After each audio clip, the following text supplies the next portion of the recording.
right, well, we're back from the break, and I'm just as irate. I cannot believe in this society, think about this, Dr. Shish, all right? This is a society that is primarily rural, okay? That's right. Rural implies there's a crudeness of management of human beings, a crudeness almost of management of animals, livestock, you know, all of this. And therefore, there is an interactive level between all of these animals, human beings, women, men, at a very, very basic level. Yet even at that level, women are treated, as you said, as if they were some kind of monsters because they have a premenstrual syndrome, or they have a tension headache, or they have, you know, a backache, or their feet swell. I mean, it's ridiculous. How can men and women live in such proximity together, produce children, which we all know they do, sometimes like monsters? I mean, they're just rife everywhere. But yet, when we come to talk about it and do something about it, it's all stumm. That's just why. I don't understand this. I'll tell you one very interesting thing. Where these IDPs are there. Yes. And one of our friends was visiting IDPs. Actually, next week we are also going there. And the noticeable thing was that every home you go, every family you go, they have 6, 7, 8 children. Oh, great. Everyone. Right, well done. Majority of the people, the IDPs are like that, you know. So there is no family planning in Swat and all these areas. So all these women are living a normal life, and in that normal life, the normal education is not available. Forget about anything else. They get all kind of education. They don't get education about their life, about their bodies, about their health, and about the prevention from disease which is causing pregnancy. And we all know that pregnancy is responsible for maternal death and women's morbidity, and that morbidity include psychiatric disorder, postpartum psychosis, postpartum depression, and postpartum blues.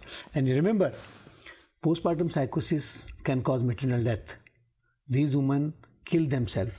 This is the condition we were trained in England and Ireland, that when you diagnose postpartum depression and postpartum psychosis, you have to report to the district health officer, and this woman should be under surveillance. And only one maternal death I have seen during my stay in England for 9 years. How many and that was 9 years, and that was postpartum psychosis. No, how many here in Pakistan? We don't know. We don't know how many women died because of the postpartum psychosis. We just guess.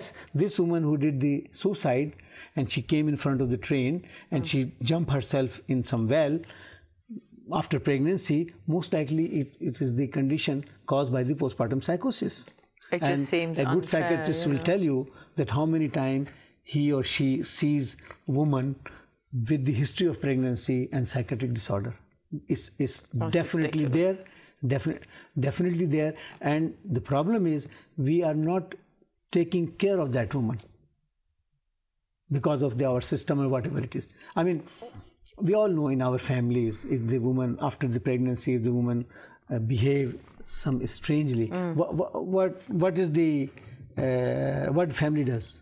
They all take her to the shrine, 7 and Clifton Mazar, they usually get a and Tata Darbar. Yeah, they get a thrash to they chain her. This is not the treatment. She need some hormone replacement. She may need some help from the psychologist.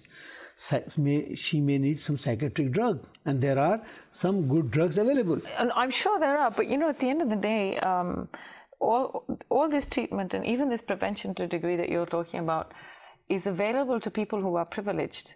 You're right.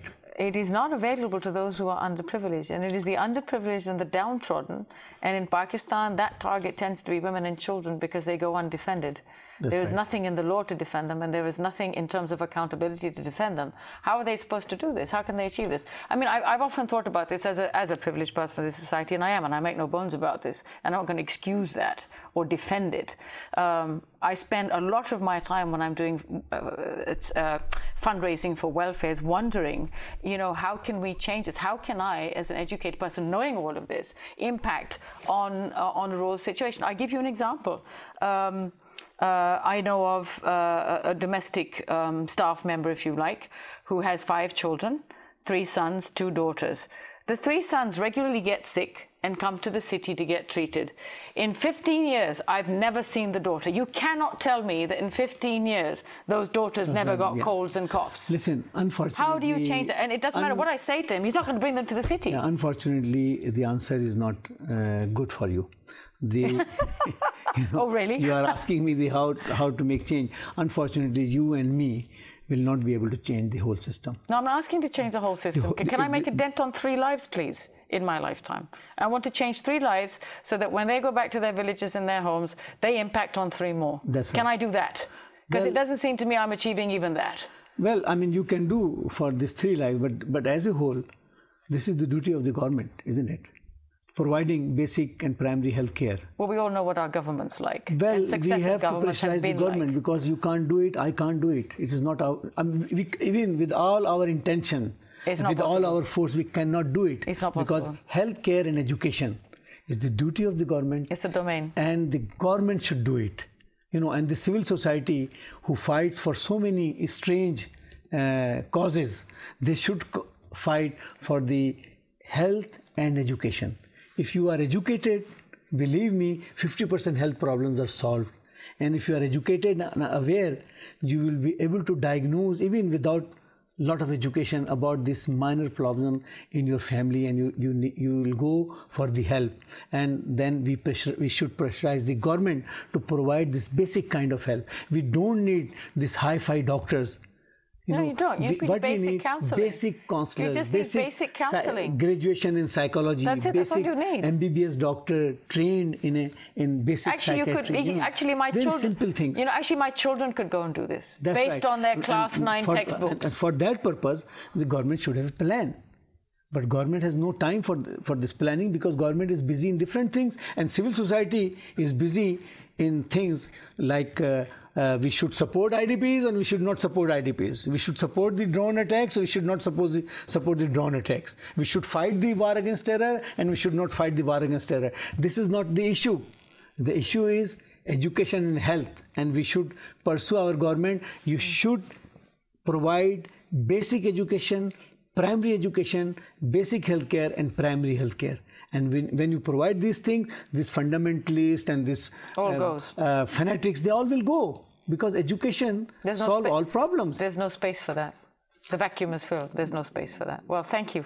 Thank you very much, Dr. Shesha. On that note, I'm very sorry we must leave our discussion here, but thank you for joining us. And thank you for your passionate discussion. And thank you very much for touching this important topic. This is very important topic, because nobody wants to talk about it, and it's good in your program that you always off and on target this kind of topics, which is very important. Thank you very much for doing that. Oh, thank you for being here and supporting us in that. Ladies and gentlemen, we must go to break, but more after the break. You're not born just to eat and to work and to pray.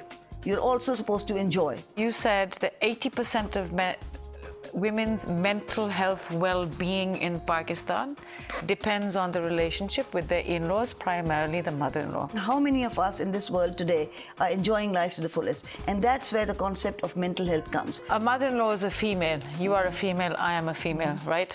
Either you are a mother-in-law, or someday I hope to be a mother-in-law at the right time and right phase in my life. I think of several reasons.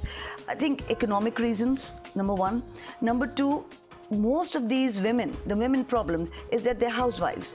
Life has changed over the years. I mean, there's not much work to do. Physical space, because homes are now smaller. And I think this in-law problem, I think in so many ways, has become more in the last 30 years, I would say.